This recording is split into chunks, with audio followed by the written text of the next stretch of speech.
ಕೋಶಾಧಿಕಾರಿಯಾದ ಯೋಗೀಶ್ ಪಟೇಲ್ರೆ, ಕಾರ್ಯಕ್ರಮದ ರೂವಾರಿ ಚಾಣಕ್ಯ ಮಧುಸೂದನ್ ಅವರೇ, ರಾಮಚಂದ್ರ ಅವರೇ, ಲೋಕನಾಥ್ ಅವರೇ ಮತ್ತು ಚಿರಯುವಕ ಪುಂಡಲಿಕ್ ಹೊಸಬೆಟ್ಟವರು ಮತ್ತು ಇಲ್ಲಿ ನೆರೆದ ಎಲ್ಲ ಈ ಕಾರ್ಯಕ್ರಮದ ಹಾಗೂ ನನ್ನ ಅಭಿಮಾನಿಗಳೇ,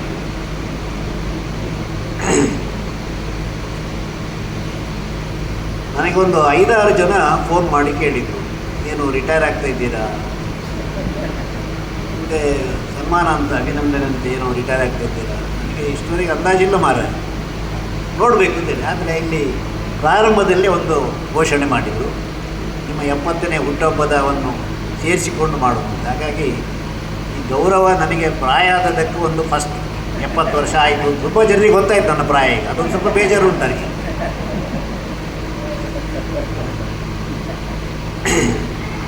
ಈ ಶಾಲೆಗೂ ನನಗೂ ಸುಮಾರು 1988ರಿಂದ ಸಂಬಂಧ.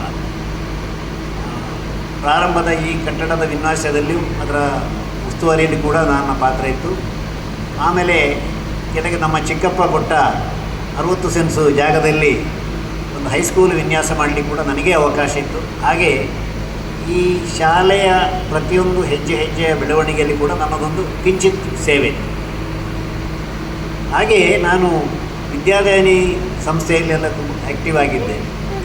ಈ ಶಾಲೆಗೆ ಕಾರಣರಾದ ಸಿ ಬಿ ಯು ಸುಬ್ಬಾರಾವ್ ಅವರು ನಮ್ಮ ಆಫೀಸಿಗೆ ಬಂದು ಕೂತರು, ನೋಡು ಮಾರಯ್ಯ, ವಿದ್ಯಾದಾಯನಿಗೆ ಬೇಕಾದಷ್ಟು ಜನ ಸುಪುತ್ರರಿದ್ದಾರೆ, ನೀವು ಮಹಾಲಿಂಗೇಶ್ವರ ಶಾಲೆಗೆ ಬರು, ನಮ್ಮೊಟ್ಟಿಗೆ ಇರಬೇಕು, ನಮ್ಮ ರಿಕ್ವೆಸ್ಟ್ ಅಂತೇಳಿ. ಅವರಿಗೊಂದು ಕಳಕಳಿದ್ದದ್ದು ಸಹಜ. ಸೊ ಆ ಒಂದು ಆಹ್ವಾನದ ಮೇರೆಗೆ ನಾನು ಇಲ್ಲಿ ಮುಖ್ಯವಾಹಿನಿಗೆ ಸೇರ್ಪಡೆಗೊಂಡೆ. 3-4 ವರ್ಷಗಳ ಕಾಲದಲ್ಲಿ ಹಂಗಾಮಿಯಾಗಿ ಕೆಲಸ ಮಾಡಿದೆ. ಹಂಗಾಮಿ ಕಾರ್ಯದರ್ಶಿ, ಹಂಗಾಮಿ ಕೋಶಾಧಿಕಾರಿ, ಯಾರು ಹುಷಾರಿಲ್ಲ ರಜೆ ಹೋಗಿ ಆಗ ನಾನು ಇನ್ಚಾರ್ಜ್, ಹಂಗಾಮಿ ಸಂಚಾಲಕ, ಹೀಗೆಲ್ಲ ಸುಮಾರು ಬೇರೆ ಬೇರೆ ಪಾರ್ಟಿ ಮಾಡಿ ಒಂದು ಅಭ್ಯಾಸ ಆಯಿತು. ಒಂದು ವೈಶಿಷ್ಟ್ಯ ಏನಂದ್ರೆ, ನಮ್ಮ ವಿಶೇಷತೆ ಏನಂದರೆ ಮಹಾಲಿಂಗೇಶ್ವರ ಶಾಲೆ ಒಂದು ಇಡೀ ಶಾಲೆಯ ಎಲ್ಲ ಶಿಕ್ಷಕರು ವಿದ್ಯಾರ್ಥಿಗಳೆಲ್ಲ ಒಂದು ಸಿಂಗಲ್ ಯೂನಿಟ್ ಥರ, ಒಂದೇ ಮನೆಯವರ ಥರ ಒಂದು ಮಾಡುವಂಥ ಒಂದು ಪಾರ್ಟಿಸಿಪೇಟ್ ಮಾಡುವಂಥ ಒಂದು ಕೆಲಸ. ಈ ನಿಟ್ಟಿನಲ್ಲಿ ನಾನು ಆಡಳಿತ ಮಂಡಳಿಯನ್ನು, ಎಲ್ಲ ಶಿಕ್ಷಕ ವರ್ಗದವರನ್ನು ಮತ್ತು ಸ್ಟೂಡೆಂಟ್ಸನ್ನು ಖಂಡಿತವಾಗಿ ಅಭಿನಂದಿಸ್ತೇನೆ. ಮತ್ತು ನನಗೆ ಇನ್ನೊಂದು ಕಂಡದ್ದು, ಇದು ನಮ್ಮ ಶಾಲೆ ಅಂತ ಹೇಳುವ ಪ್ರೀತಿ ಪ್ರತಿಯೊಬ್ಬನಿಗಿದೆ, ಶಿಕ್ಷಕರಿಗಿದೆ, ಸ್ಟೂಡೆಂಟ್ಸಿಗಿದೆ, ಎಲ್ರಿಗಿದೆ. ಹಾಗೆ ನಮ್ಮ ವಾರ್ಷಿಕ ಪರೀಕ್ಷೆಗಳೆಲ್ಲ ಆಗುವಾಗ ನಮ್ಮ HM ಹೇಳೋದು, ಕೆಲವರೆಲ್ಲ ಕೆಂಪುಗೆರೆಯಲ್ಲೇ ಇದ್ದಾರೆ, ಏನು ಮಾಡೋದು ಗೊತ್ತಿಲ್ಲ, ಈ ಸಲ ನಿಮ್ಮ ನಿರೀಕ್ಷೆದು ಆಗಲಿಕ್ಕಿಲ್ಲ ಅಂತ ಹೀಗೆ ಹೇಳೋದು. ಆದರೆ ಏನೊಂದು ಪವಾಡ ಮಾಡ್ತಾರೆ ಗೊತ್ತಿಲ್ಲ. ಲಾಸ್ಟ್ನಲ್ಲಿ ಎಲ್ಲರೂ ಪಾಸಾಗಿ 100%, ತುಂಬ ಸಲ ನನಗೆ ಸಂತೋಷ ಆಗುವಷ್ಟು ಸಲ ಮಾಡಿದೆ. ಅಂದರೆ 13 ಸಲ ಯಶಸ್ವಿಯಾಗಿ ಮಾಡಿದ್ದಾರೆ. It may continue also. ಅಂದರೆ ಆ ಒಂಥರ ಡೆಡಿಕೇಶನ್ ಇರುವಂಥ ಶಾಲೆ. ಇದು ಯಾಕೆ ಸಾಧ್ಯ ಆಯಿತು ಅಂತ ಹೇಳಿದರೆ, ನಮ್ಮ ಆಡಳಿತ ಮಂಡಳಿಗೂ ಶಿಕ್ಷಕ ಮಂಡಳಿಗೂ ಇರುವ ಒಂದು ಬಾಂಧವ್ಯ ಅಷ್ಟು ಚೆನ್ನಾಗಿದೆ, ಒಬ್ಬರಿಗೊಬ್ಬರಿಗೆ ಪರಸ್ಪರ ಪೂರಕವಾಗಿದ್ದಾರೆ. ಹಾಗೆ ನಮ್ಮ ನಿರೀಕ್ಷೆಯನ್ನು ಅವರು ಸುಳ್ಳು ಮಾಡುವುದಿಲ್ಲ. ಹಾಗಾಗಿ ಈ ಸರಹದ್ದಿನಲ್ಲಿ ಎಲ್ಲೂ ಇಲ್ಲದಂತಹ ಒಂದು ವೇತನ ಕೊಡೋದ್ರಲ್ಲಿ ನಾವು ಪ್ರಯತ್ನ ಮಾಡಿದ್ದೇವೆ. ಅದನ್ನು ಮುಂದುವರಿಸಲಿಕ್ಕೆ ಭಗವಂತ ಹೆಚ್ಚೆಚ್ಚು ಮಕ್ಕಳನ್ನು ಇಲ್ಲಿಗೆ ಕಳಿಸೋದ್ರ ಮೂಲಕ ಮಾಡಬೇಕಾಗಿದೆ.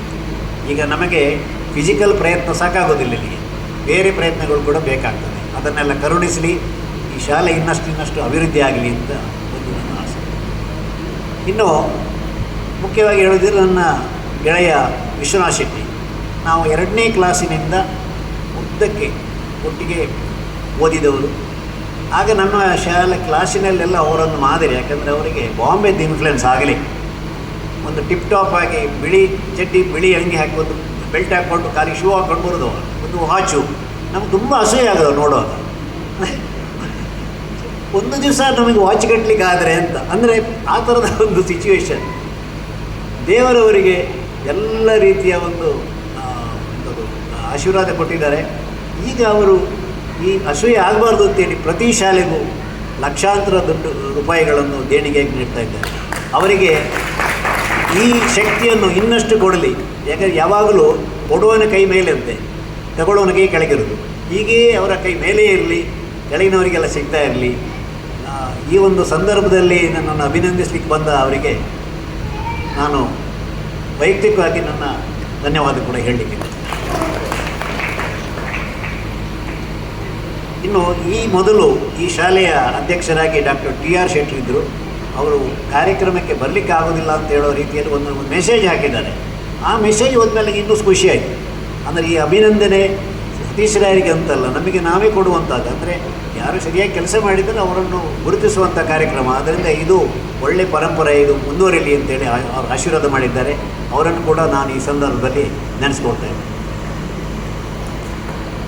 ಮತ್ತು ನಮ್ಮ ಈಗ ಸದ್ಯದ ಅಧ್ಯಕ್ಷರು ರಮಾನಂದರಾಯರು, ನಾನು 8ನೇ ಕ್ಲಾಸಿಲಾಗಾಯಿತು ಅವರ ಮಸಾಲೆ ದೋಸೆ ಮತ್ತು ಚಹಾವನ್ನು ತಗೊಳ್ತಾ ಇದ್ದೆ. ಇವತ್ತಿಗೂ ಕೂಡ ತಗೊಳ್ತಾ ಇದ್ದೇನೆ. ಆಗ ತಗೊಳ್ಳುವಾಗ ಆಗುವ ಒಂದು ಖುಷಿ ಬೇರೆ ಇತ್ತು. ಅದು 4 ಆಣೆಗೆ ಒಂದು ಮಸಾಲೆ ದೋಸೆ, 1 ಆಣೆಗೆ ಒಂದು ಚಹಾ ಕೊಡ್ತಾ ಇತ್ತು.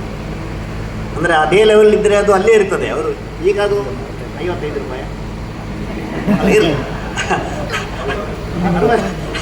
60 ರೂಪಾಯಿ ಮತ್ತು 20. ಅಂದರೆ ಅವರಿಗೆ 60 ರೂಪಾಯಿ ಮತ್ತು 25 ಕೂಡ ಕೊಟ್ಟು ಚಹಾ ಕುಡಿಯುವ ತಾಕತ್ತು ನಮಗೂ ಬಂದಿದೆ ಅಂದರೆ ಅವರ ಆಶೀರ್ವಾದ ಉಂಟು ಅಂತ ಲೆಕ್ಕ.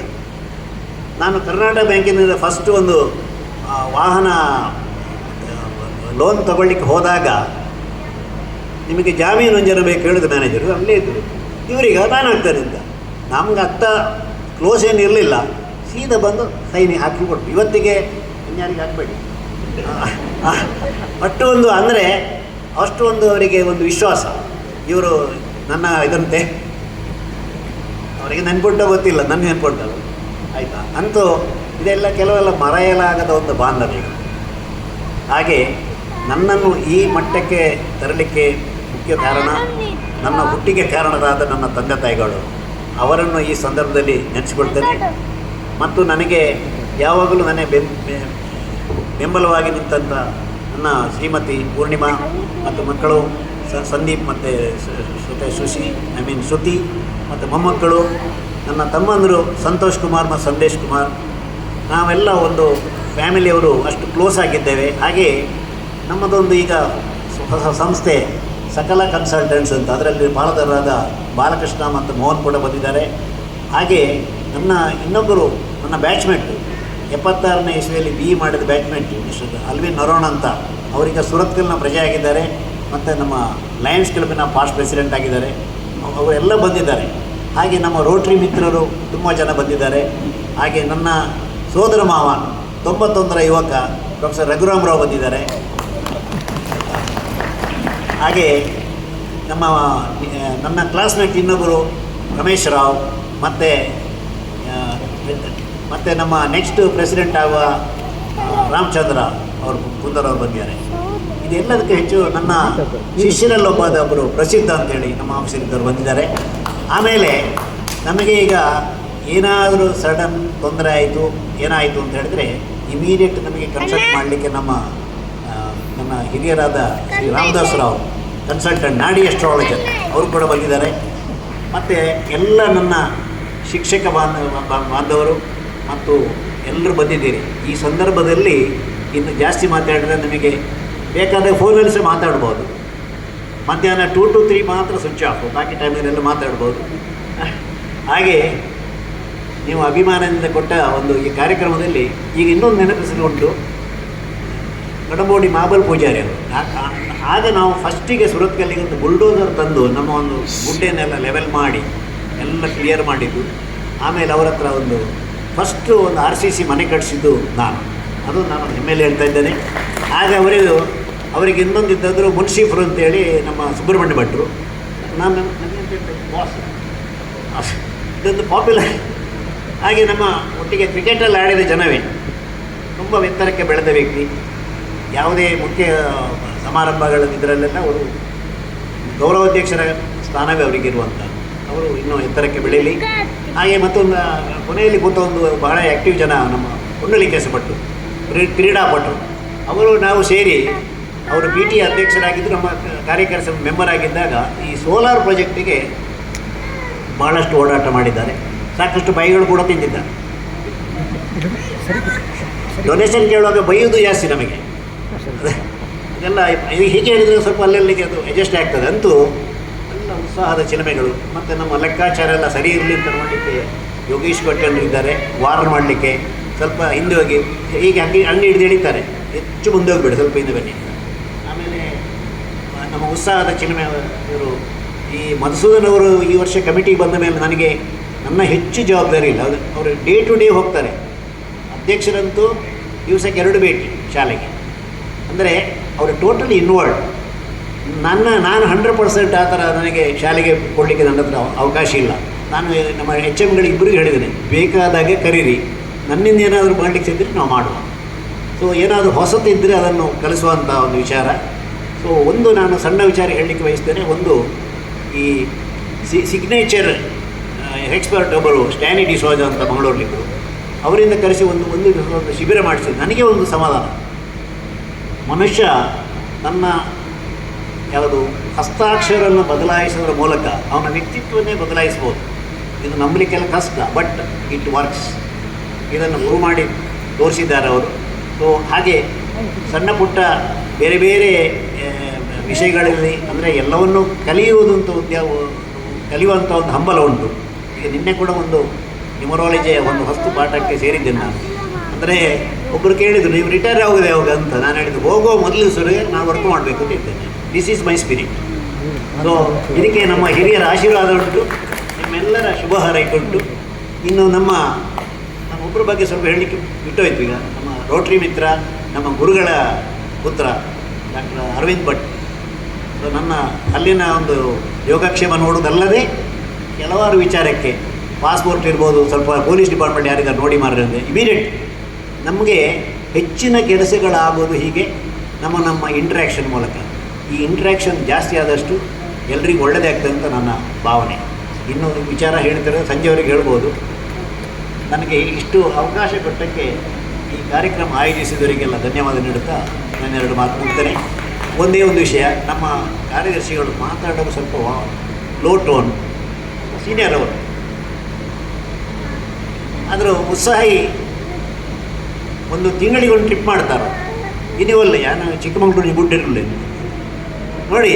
ಅವ್ರು 75 ವರ್ಷ.